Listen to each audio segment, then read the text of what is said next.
আমরা অলরেডি বলতে পারি মোহনবাগান ক্লাবের সেক্রেটারিকে নিয়ে যিনি বর্তমানে আছেন, আগামী দিনে তিনি থাকবেন না, দত্তবাবু থাকবেন না। আমরা এখান থেকে পরিষ্কার ভাষায় ঘোষণা করছি, আগামী দিন মোহনবাগান ক্লাবের সম্পাদক সৃঞ্জয় বোস। জয় মোহনবাগান। বক্তব্য দীর্ঘায়িত করার জায়গা নেই। আপনারা আমার চেয়ে অনেক বেশি অভিজ্ঞ প্রাজ্ঞ ব্যক্তিত্ব এখানে উপস্থিত আছেন। স্বাধীনতা থেকে শুরু করে দেবাশিতা থেকে শুরু করে বাচ্চুদা থেকে অনেকেই আছেন, মদনদা আছেন।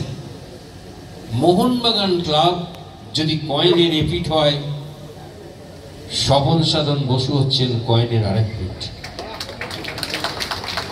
যিনি নিজের জীবনে একটা, আজকে আমরা কি দেখি ব্যবসায়ীরা কি করে, তারা প্রচুর পয়সা রোজগার করে ফুর্তি টুর্তি আনন্দ টানন্দ করে, আর উনি কি করেন, বাংলার ক্রীড়ার উন্নতির জন্য মোহনবাগান ক্লাবকে ব্যাকআপ দেন। চিন্তাধারার তফাৎটা দেখুন।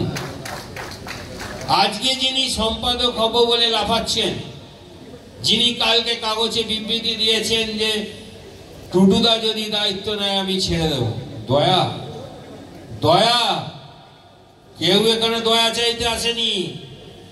আপনি ভুলে যাচ্ছেন আপনাকে ওই পদে কে নিয়ে এসছেন।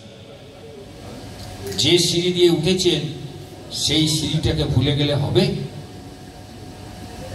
আমরা সবাই মায়ের গর্ভে জন্মেছি, বড় হয়ে গিয়ে কেউ যদি কেউ কেটা হয়ে যায়, মাকে ভুলে গেলে চলবে না। তাই তিনি এই কথাটা বলার ঔদ্ধত্য পান কি করে, এটাই তো আমাদের প্রথম ভাবতে হবে। এই জায়গা থেকেই তো কাটতে হবে যে তোমার কথা বলার, ওই কথা বলার ঔদ্ধত্য নেই। তুমি দেবাশিস দত্ত, তুমি ক্লাবের একটা সেক্রেটারি আছো, কিন্তু আজকে ক্লাব কটা ট্রফি জিতছে বলে তুমি ভেবো না তার পুরো কৃতিত্বটা তোমার। কৃতিত্বটা যিনি তৈরি করেছেন তার নাম স্বপন সাধন বসু, তার সুযোগ্য পুত্র সৃঞ্জয় বসুকেই আমাদের দিতে হবে হাতে ক্লাবকে তুলে, তবেই আজকে ক্লাব টিকবে। নচেত এই ক্লাব আগামী দিন আর এই গৌরব থাকবে না।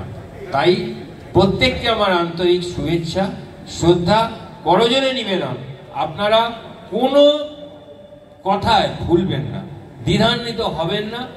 একটাই পথ, টুটুদা, টুটুদার পর তার সুযোগ্য সন্তান সৃঞ্জয় বোস, টুম্পাইদা আমাদের, তাকেই আমরা সম্পাদক হিসেবে আনব।